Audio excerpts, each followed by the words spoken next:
오늘 말씀은 에스겔서 11장 1절에서 4절 말씀입니다. 에스겔서 11장 1절에서 4절입니다. 그때에 주의 영이 나를 들어 올려서 여호와의 전 동문 곧 동향한 문에 이르시기로 보니 그 문에 사람이 25명이 있는데 내가 그 중에서 아술의 아들 야사냐와 브나냐의 아들 블라다를 보았으니 그들은 백성의 고관이라. 그가 내게 이르시되 인자야, 이 사람들은 불의를 품고 이 성중에서 악한 꾀를 꾸미는 자니라.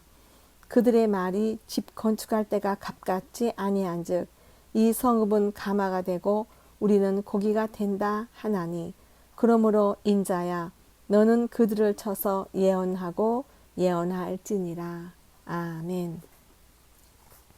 하나님께서는 하늘과 땅에 충만해 계시지만 하나님의 영광과 은혜는 하나님이 기뻐하시는 곳에 머뭅니다. 하나님께서는 우리를 기쁘시게 하기 위해 존재하는 분이 아닙니다. 우리가 하나님을 기쁘시게 하기 위해서 존재하는 것입니다. 10장에서는 장차 임할 예루살렘의 심판의 성격을 좀 더 분명히 가르쳐주고 있습니다. 무엇을 가지고 심판할 것이며 심판의 근거는 무엇이며 그 심판이 어떻게 시작되었는가를 말씀하고 있습니다. 10장에서 하나님의 영광이 이동하시는 모습은 이처럼 더 비극적일 수는 없습니다.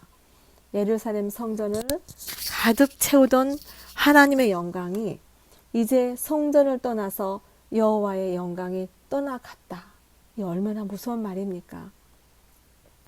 환상에서 나타났던 불바퀴인 네 바퀴들은 어느 방향으로든 이동할 수 있다라는 겁니다. 하나님께서는 예루살렘 성전으로부터 그 영광을 거두어 들이셨던 것이죠. 하나님께서는 변치 않으시는 분이시라는 것은 알고 있습니다. 그러나 이 말은 이동하지도 않는다는 뜻은 아니죠. 사무엘상에는 블레셋 사람들이 언약궤를 취하여 빼앗아 갔을 때 비느하스의 아내가 아기를 낳는 장면이 나옵니다.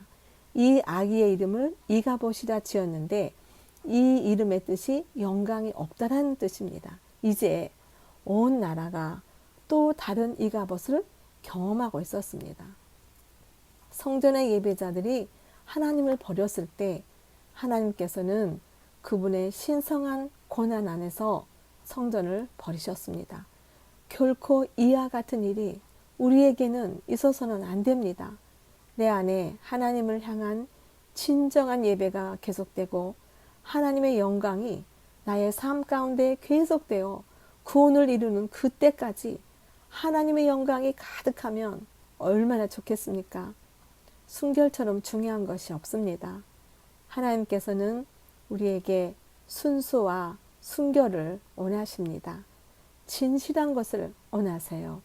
하나님의 전이 크고 작은 것은 그 다음에 문제입니다. 크고 아름다운 교회에서 수많은 사람들이 예배를 드려도 하나님께서 받지 않으실 수 있고요. 반대로 그저 허름한 곳에서 의자도 없이 앉아 예배를 드려도 거기에 하나님의 임재하심이 있을 수 있다는 겁니다. 마음과 태도가 문제입니다. 내적인 것이 문제죠. 과연 우리가 하나님 앞에서 겸손하고 있는가, 정직하고 있는가, 순결하고 진실한가 하는 것이 중요합니다. 하나님께서 원하시는 것은 제사가 아니라 상한 심령입니다. 성전을 정결하게 한다는 것은 바로 우리 몸을 정결하게 한다는 것입니다.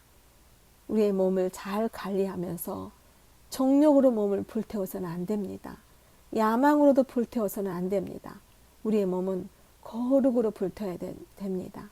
성령으로 불태워져야 됩니다. 우리의 몸을 하나님께서 원하시는 대로 드려야 합니다. 우리의 몸을 깨끗하게 관리해서 하나님께 드리기에 부족함이 없는 성전으로 드려져야 됩니다.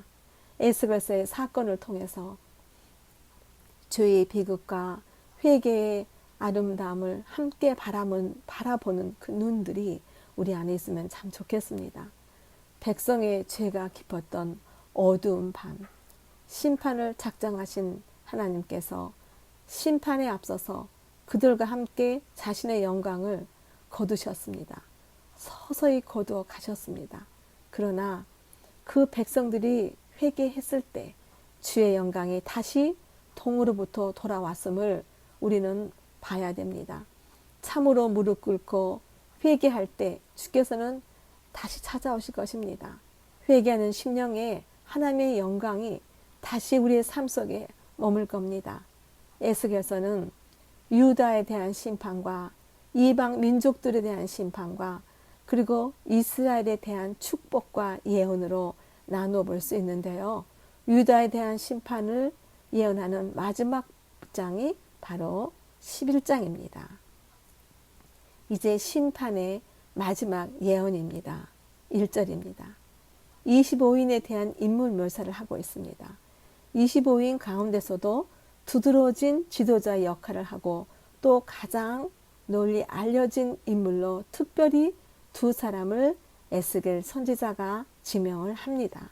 한 사람은 아술의 아들 야사냐이고 또 한 사람은 브나냐의 아들 블야다입니다. 그들은 귀족 계급에 속하는 사람들이었습니다.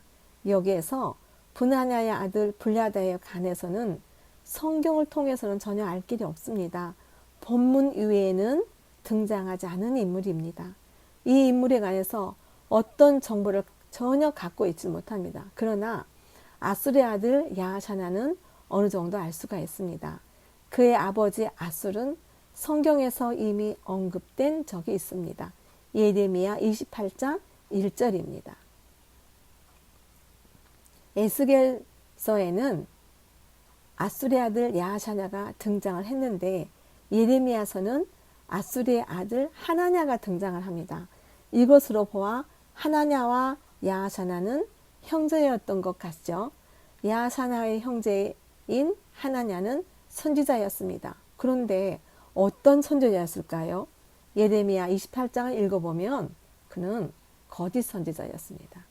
예레미야가 눈물을 흘리면서 유다 왕국의 최후를 비장한 심정으로 예언할 때에 하나냐가 등장해서 말합니다. 물론 우리의 국운이 어려워지고 또 우리 중에 어떤 사람은 이미 포로로 끌려갔지만 이러한 어려움은 오래가지 않는다. 한두 해만 지나면 곧 평화가 올 것이다. 그러므로 염려하지 말라. 이것은 굉장한 희망의 메시지인 것 같지만 사실은 이렇게 말함으로 백성들이 처해 있는 심각한 위기의 진면목을 바라보지 못하도록 방해하는 역할을 하고 또한 예레미야 선지자의 예언이 거짓이라고 은근히 말함으로 예레미야 선지자의 사역을 방해하고 있는 것이었습니다. 이처럼 하나냐는 거짓 선지자였습니다. 예레미야서 28장 마지막 부분을 보면요. 하나님의 징계로 세상을 떠나는 장면을 볼 수 있습니다. 하나냐의 집안, 즉 아술의 가게는 경건하지 못했음을 알 수 있습니다. 야하샤나와 블야다를 포함한 25인은 정치 권력을 사리 사욕을 위해서 사용하던 타락한 젊은 귀족들이었습니다. 쉽게 말하면 한국의 팔공자 생각나십니까? 팔공자 하면 대단했잖아요. 이상하게도 그 사람들은 거의 다 암에 걸려서 다 거의 40대에 죽었답니다. 오늘 2절 말씀에 그가 내게 이르시되 인자야 이 사람들은 불의를 품고 이 성중에서 악한 꾀를 꾸미는 자니라. 이 구절의 말씀을 통해서 볼 때 당시 백성의 방백들 가운데 불의를 자행하여 유다 왕국의 멸망을 더욱 부채질하는 악한 귀족들이 있었다는 것을 알 수 있습니다. 그러면서 이해하기 쉽지 않은 구절이 나오죠. 3, 4절입니다. 유대적 표현으로 성읍은 가마가 되고 우리는 고기가 된다는 말은 위기를 표현하는 것이 아닙니다. 이것은 안전하다는 말입니다. 즉 가마 속에 있는 고기처럼 안전하다는 것입니다. 또 그들의 말이 집을 건축할 때가 가깝지 않다 했는데 이 말을 이해하기 위해서 예레미야서를 보면 됩니다. 예레미야 29장 5절 말씀에 에스겔과 같은 시대를 살아가고 있던 예레미야 선지자는 이런 예언을 합니다. 너희는 집을 짓고 거기에 살며 텃밭을 만들고 그 열매를 먹으라. 이것은 포로 생활이 하루 이틀에 혹은 1년에 끝나지 않을 것을 암시하고 있습니다. 거기에서 상당한 기간 동안 지낼 준비를 하라는 것입니다. 그래서 집을 지으라 하고 또 그와는 반대로 젊은 귀족들 25인 중에 야샤나와 블야다는 집을 건축할 때가 아니라고 말하고 있는 것입니다. 참된 선지자를 통해서 전달되는 메시지를 오히려 왜곡하고 있는 것입니다.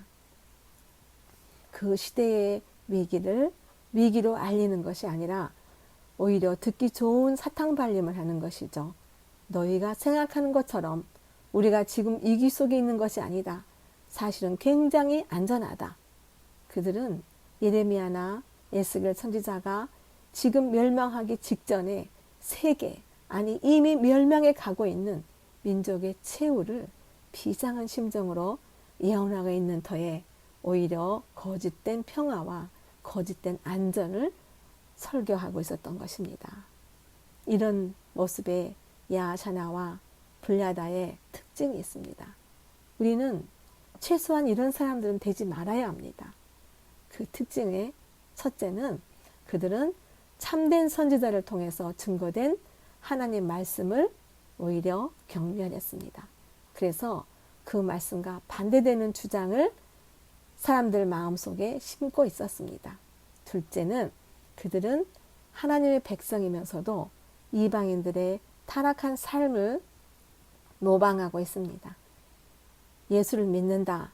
나는 하나님의 사람이다 하면서 믿지 않는 자들과 똑같은 삶의 방식으로 사는 모습입니다.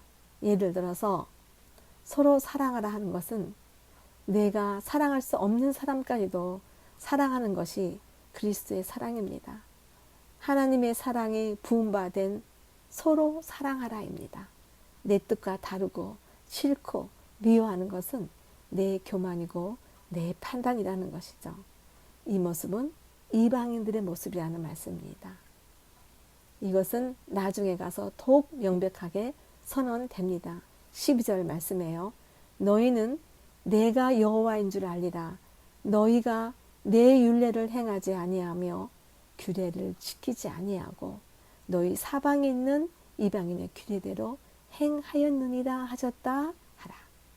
우리는 이 세상 안에서 살도록 하나님으로부터 소명받은 사람들입니다. 그러나 우리들은 이 세상을 변화시키도록 부름 받았습니다. 너희는 이 세대를 본받지 말라. 로마서 12장 2절에서 말씀하십니다. 우리는 이 세상에서 소금과 빛으로 거하되 이 세상에 동화되지 아니하고 세상을 변화시키도록 부름받은 사람들이라는 것입니다. 그런데 하나님의 백성들이 이방인의 규례대로 행하고 그들을 에워싸고 있는 불신자들의 삶을 살고 있기 때문에 하나님께서 진노하신 것입니다. 우리의 삶에서 어떤 측면들은 믿지 않은 사람들과 똑같이 살아야 할 면들이 있습니다. 의식주의 문제에서는 믿지 않는 사람들과 다를 바 없죠. 그럼에도 불구하고 성경은 하나님의 백성들은 그들을 에워싸고 있는 주님과 상관없이 살아가고 있는 사람들의 삶의 모습과 다른 점이 있어야 한다는 사실을 우리에게 계속적으로 말씀하고 있습니다. 우리는 세상의 소금이라고 말합니다. 그 소금이 소금일 수 없다면 세상 안에 존재할 이유가 없죠. 그리스도인이 불신자의 삶과 조금 더 다를 것이 없다면 그리스도인의 존재 이유는 이미 상실하고 있다고 해도 과언이 아니죠. 그리스도인들의 매력이 무엇입니까? 세상의 방식과 세상 사람들과 다르다는 것이 그리스도인들의 매력이죠. 우리가 그들과 다르게 살기 때문에 우리 주변에 하나님 없이 살아가는 사람들이 그리스도인들의 삶을 보고 도전을 받을 수 있다는 겁니다. 본문에서 하나님께서 가장 흥분하시며 무너져가는 유다 왕국을 책망하시길 가운데 하나가 그들의 삶이 이방인의 삶과 조금도 다를 바가 없다라는 사실입니다. 너희들이 이방인의 규례대로 행하고 있다.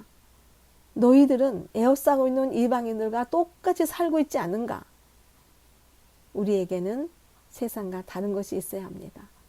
세상을 바라보는 우리의 시각이 분명히 달라야 됩니다. 그리스도를 만난 사람답게 삶에 대한 가치관도 달라져야 됩니다. 세상을 향해서, 세상 사람들을 향해서 아닌 건 아니라고 담대히 외칠 수 있는 부분이야말로 그리스도인됨의 중요한 존재 이유라는 사실을 잊지 말아야 됩니다. 이방인의 길을 쫓고 있던 25인을 하나님께서 결국 어떻게 하셨습니까? 13절입니다. 아직 유다 왕국의 멸망이 되진 않았습니다. 그러나 이 중에 한 사람의 목숨을 하나님께서 거둬가심으로 주의 말씀을 반역하고 또 불순종하며 살아가는 사람들의 최후가 어떻게 될 것인가를 예시하고 있습니다. 블라다의 이 죽음은 다가오고 있는 유다 왕국의 최후를 구체적으로 경고하는 사건이었습니다. 이 경고를 잘 듣고 보아라입니다. 분명 장차 임할 심판에 대한 생생한 징조였습니다. 그렇습니다. 하나님은 이처럼 불꽃 같은 눈동자로 모든 인생의 모든 죄악을 일일이 살피시고 감찰하시고 보응하십니다.